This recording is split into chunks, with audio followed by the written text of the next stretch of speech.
Oh yeah, you already know what time it is. Your favorite duo is back. Your favorite cousins are back. I am your host, Cam Silver. And I am your co-host, Kyle Silver. And welcome back to the Silver Boys podcast. Yes, sir. So, last time, Kyle, we were here.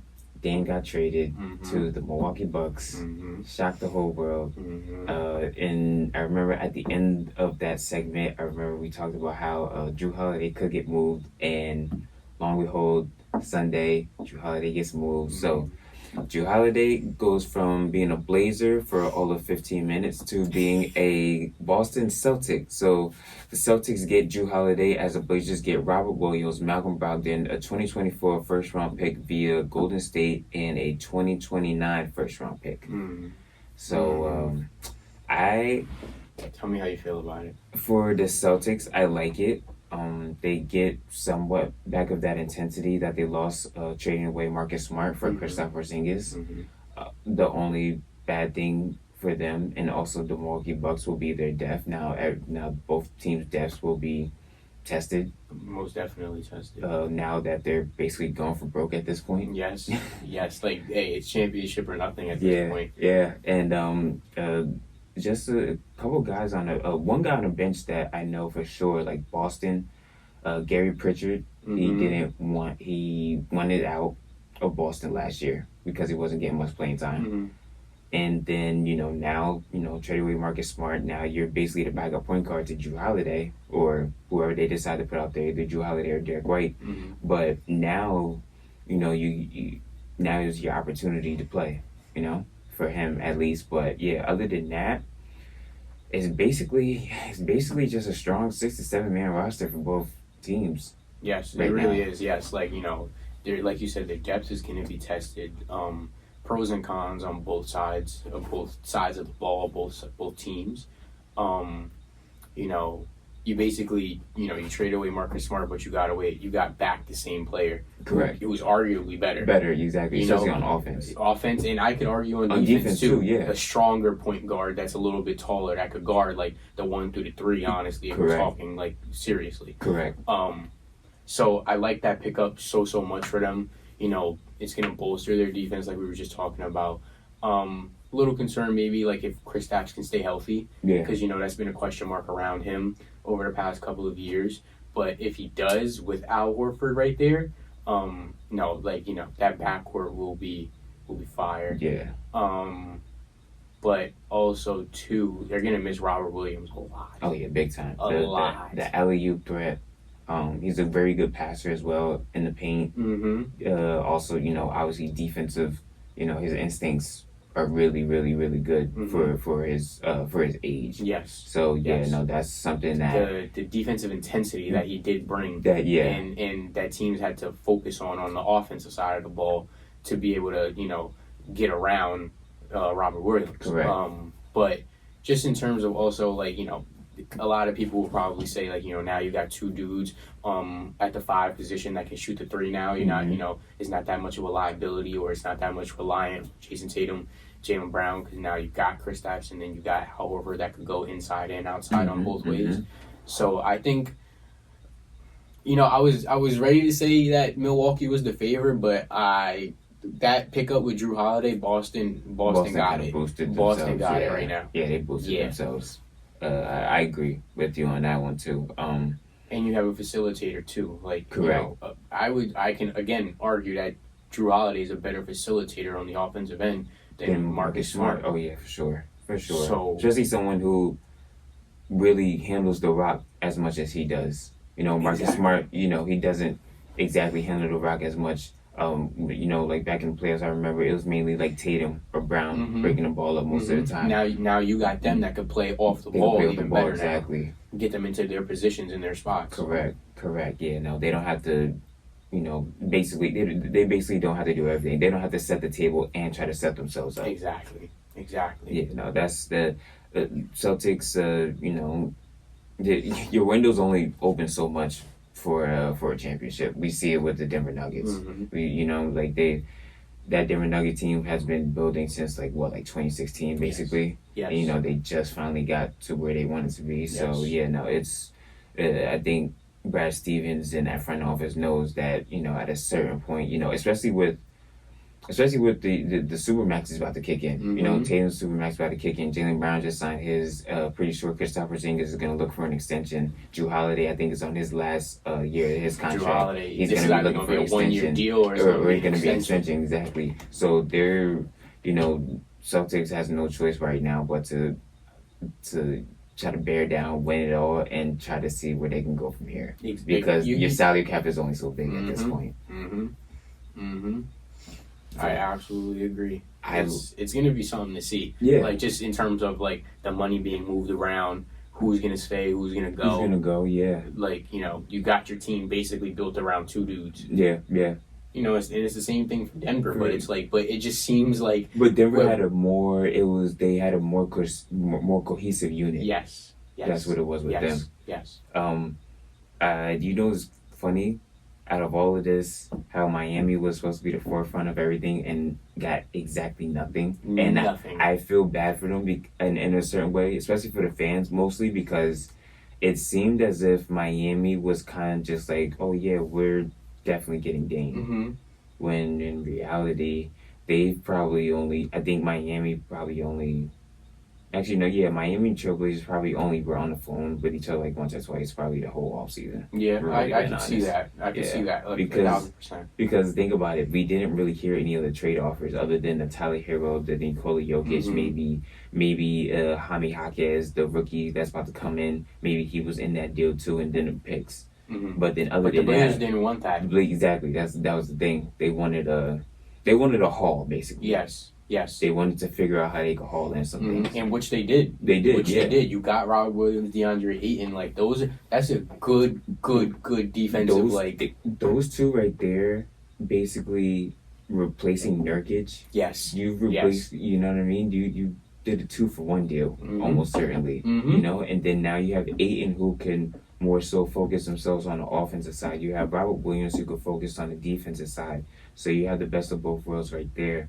You have Malcolm Brogdon. I don't know if Malcolm Brogdon is going to stay or if he's going to leave, but either way, you know, Malcolm Brogdon is one of the best. That would be a great veteran on the team. Correct, and that he's one of the best six-mans, you know, coming up in this era at this point. You know, he's like another Jamal Murray, another Lou Will at that point. And then you still got the young guys in Anthony Simons. You still have Shadon Sharp. You still have Scoot Henderson that just came in. So yeah, no, that's a solid team. That's a solid Blazers on paper. That's a solid team. Yeah, and obviously expect growing pains because they're young, but yeah, no, that's a team that, you know, if they start getting to that hunt with Chauncey Billups as their head coach, I wouldn't want to see them. I wouldn't either. Not in the play-in, because like I could give it to them that they'll make the play-in. In the West. I'll give it to them right now, right here. Yeah. But that's a scary team, brother. If they could get hot, you know, Scoot athleticism, Anthony Simons' shot-making ability. I'm just like DeAndre Ayton, that inside out. Like I'm just saying, it could be good. Also, they have Jeremy Grant still, who just signed an extension this summer. So yeah, no, that's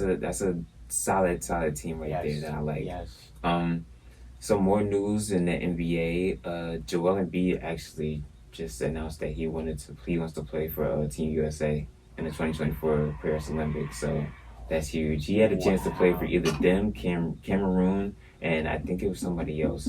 But yeah, no, he chose. I wonder why he chose Team USA, man. That's crazy. Yeah. I didn't get the chance to look at the whole reason why, but yeah, no, that was the thing that came up. Like, that potential roster. I love how they're asking, like, how the media is asking them, like, right at opening media day, like, are we gonna see you? And most of them are like, let's go. Yeah, like, I think you know, obviously, you know, the power of LeBron recruiting. Yes. But then also, I think it's the fact that, you know, the no allows thing that happened over the summer. Yes. The fact that over the past couple, if you watch the Olympics for the past couple years, from 2016 to 2020 or 2021 or whatever you want to call it, to the FIBA World Cup this past year, you see that there's not a big gap anymore. No. And I think that's what the NBA players want to show now. Like, okay, you guys think that you're good. All right, that's cool and everything, because you guys are good. You guys have been together for a while.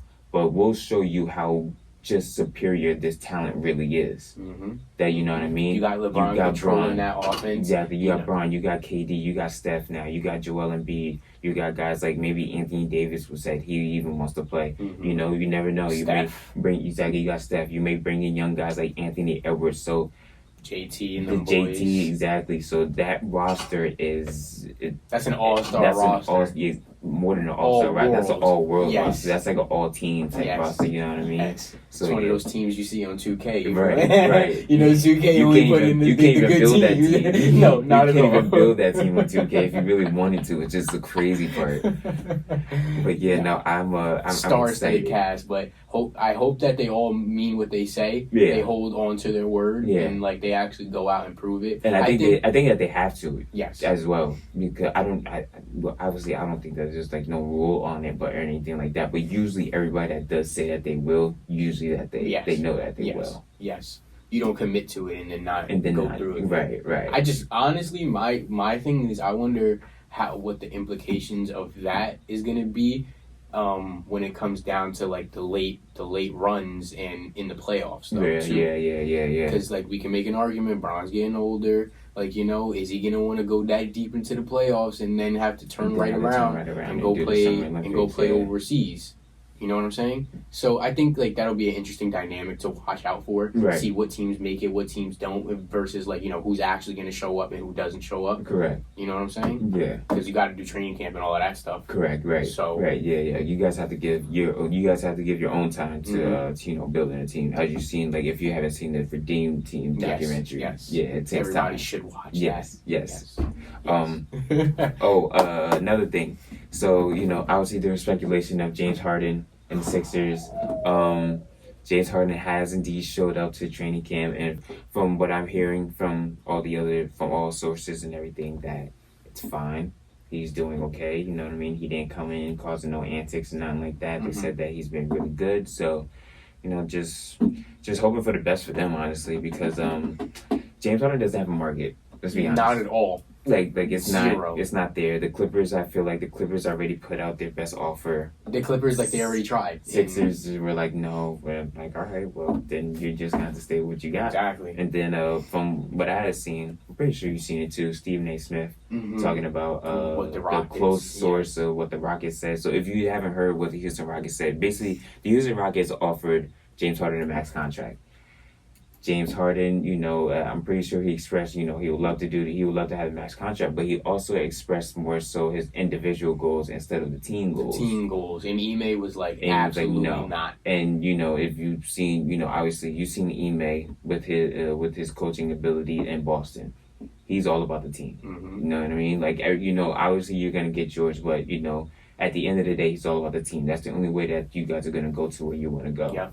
Yeah. So, you know, James Harden going in talking about wanting to be the scoring champ again, that's not where you're... I know, like, that's not something that you should say when you're going to try and get a Supermax contract. Correct. And you're worried about you and yourself only versus the team and the organization. Exactly. Especially a team that, you know, is literally just coming together. Exactly. You know, exactly. They're just now you're going to come in and just disrupt all of that again. Exactly. Because you want to go back to old Houston. You want to go back to old James Harden. Right. And that's not, you know... D'Antoni not there, brother. He's not there. Yesterday's price is not today's price. You're right about that. You know what I mean? That's the best way to put it. But, yeah, no, we... what's it called? The preseason actually technically starts off Thursday at 12 o'clock. Nice. I believe it's Dallas. I forgot who else it is. Somebody else, but they're in Abu Dhabi. But, yeah, no, preseason starting, you know, we're basically... a little less than 3 weeks away from the season now. So I cannot wait. Yeah, it's awesome. I'm excited. I'm very excited. But let's switch over. Okay. We had ourselves a pretty eventful week once again in college football. Love to see it. Colorado and USC.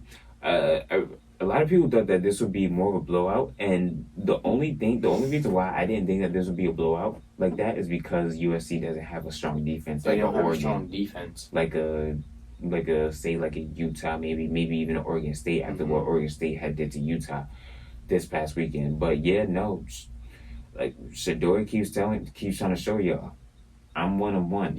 I'm one of them ones. He's here. You know what I mean? So. And you know, got the freshman Omarion Miller. Oh my God! Who made himself known. Oh my God! And that's a household name now. Jimmy Horn Jr., obviously doing his thing, and then Caleb Williams. Caleb Williams is just showing everybody. Caleb Williams is Caleb Williams. He basically just said, "I'm in another hemisphere. You guys can't touch me." Hold off. Hold on for a second. I was last year Heisman winner. I'm gonna be this year's Heisman winner. Hold on, brother. He telling Shador, wait a minute. It's not your time. Wait a minute. It's not your time yet, brother. But man, shout out to USC. Shout out to Colorado for even coming back into that game though, because it really did look like a blowout. It looked like it was done.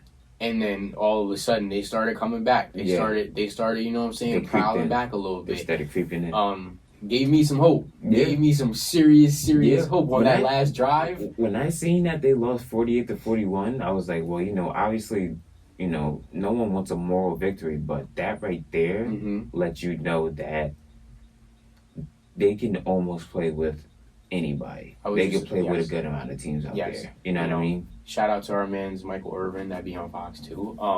Because he even said it. He was on the sideline at that game. And he was, trying to hype them boys up, And it was like at the flip of a switch in that second half, something else changed. And he said it. They looked like, they felt like, and they looked like they knew they belonged. Knew that they belonged, exactly. And that was the thing, too. Like, even in the first half, even when they were losing, it wasn't like, USC is basically Kansas City. Yes. In a source, I would say Kansas City when they had Tyreek Hill. Basically meaning when it's time, they're just basically explosive plays. Yes. That's basically what it is. Plays. That's all it really is. It's just one after another. Exactly. So it's an avalanche. Yes. But when the avalanche stops and you're ready, you're able to get yourself back into who you are again, then that's when you're able to to kick it into high gear, and that's what Colorado started to do. Yes. So Colorado's just gonna be fun. Colorado's just. I'm not worried. I'm not worried at all. Hold on, real quick. The only thing I am worried about is the O line and maybe that defensive line as well. Yeah. But other than that, no. I got no complaints. They get those two things right. They're a bold team and they're gonna be in the top 25 easily. For sure. I would like to talk about other games, but we don't really have the time to do so. But shout outs to Rutgers. They're 4-1, one of their best starts since 2011, if I'm not mistaken. That's the Scarlet Knights. Yeah, you already know. So these next 3 games are very crucial. They have Wisconsin this weekend. They have Michigan State next weekend, and then they have Indiana. If they could win 2 out of the 3, they will be going bowling. Oh, I want to see that. You feel me? Yes. They win 2 out of 3, they'll be going bowling. Obviously, the least chance is obviously against Wisconsin. Wisconsin's a pretty good team. But Michigan State, I can see them catching. The way that they're rolling right now, Rutgers, I can see them catching Michigan State. Yeah, and Indiana, I can see them getting them too. So, like I said, you just got to get the 2 out of 3 because after that, I'm reading this in order. You got Ohio State, Iowa, Penn State, and Maryland. In November alone. Yeah, that's a tough one. Yeah. That's a tough one. It's important that they win these next 2 out of 3. Exactly. I see. They basically have to at this point. So, they know that in the locker room. Oh, yeah, for they sure. know that. Oh, yeah, They're going to come out and they're going to come out swinging. I think they will, too. So, I can't wait to see that. Cristiano going to make sure those boys is right. Yes. He's going to make sure those boys is right. And I like the fact that I was always iffy on playing those lower teams, closer to the middle, end of the season, kind of like how Bama does now. Yes. But I kind of like where it's at for Rutgers specifically because I feel like that win against Wagner gives them a boost going into this Wisconsin game. It gives them a great confidence in what they could do. And then even if they were to lose to Wisconsin, I feel like. They, like I said, they can still, escape out of Michigan State, or escape away from Michigan State, because Michigan State will be coming here. They can escape with that one, and then even Indiana as well. Who Indiana, they played great against Ohio State in the first game, but I think that was mainly because Ohio State just didn't know who they were at the time. So, at the time, that's going to be, that Rutgers' next 2 to 3 games will be crucial. All right. Last few minutes, we're going to talk about some hard stuff. No. I don't want to. All right, fine. Fine. I'll start off with my own team. Look, my Steelers look horrible. They can't do anything on offense. It just looks bad. Matt Canada gotta go. I don't know if it's Matt Canada. I think Mike Tomlin has we have to cast some blame on him too for making this decision at Matt Canada. Yes. To bring him from right a quarterback coach all the way up to offensive coordinator. So it's. I don't know that, Kenny Pickett looks like he needs to get more comfortable. We need to get George Pickens more touches. We just need to get in the end zone, basically, because it's just looking bad. It's just looking bad. But I trust in Mike Tomlin. Mike Tomlin has done this before. So, yeah, no. That must be a nice feeling to be able to trust your coach and everybody else.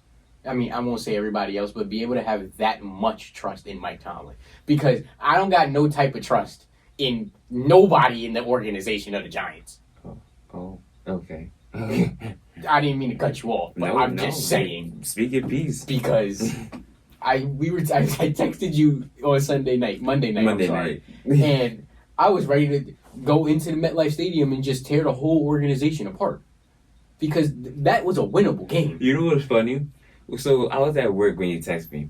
So when you text me, that's when on my phone it popped up that Devin Witherspoon had had caught the 97-yard interception. When I seen that it was a 97-yard interception, I was like, wait a minute. So you telling me that they got all the way down there for nothing? That was one. And then after that, when you text me, you were like, throw the whole team away. Then that's when I went to ESPN. I seen on the game cast that Daniel Jones threw another interception. I was like, oh, he's just trying to throw this game away. I was like, he's point shaving. Something bad is happening here.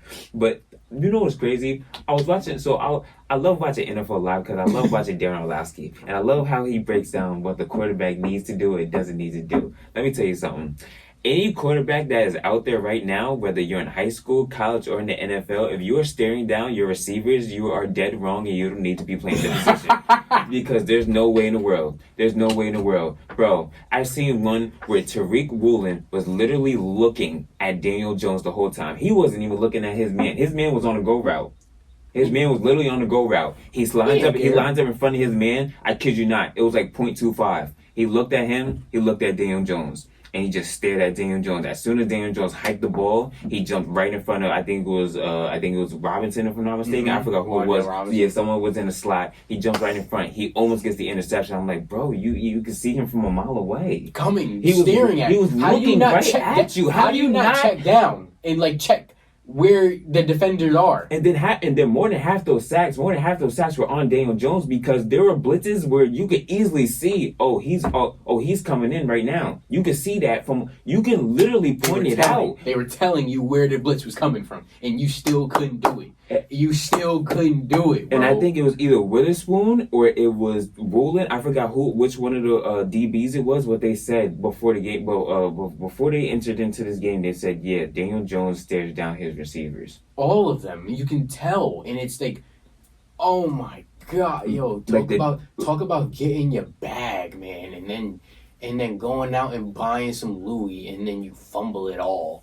Oh my god. Then you can't even get Darren Waller to get the ball. Darren Waller is 6'7". One reception? Darren Waller is 6'7". 5 yards? There's no way in the world that you should not be giving him the yardage that he needs to get. There's no way in the world that you don't get him the ball. One reception for 5 yards? Really? Are you kidding? Nah. I know that Seattle defense is a very, very good defense.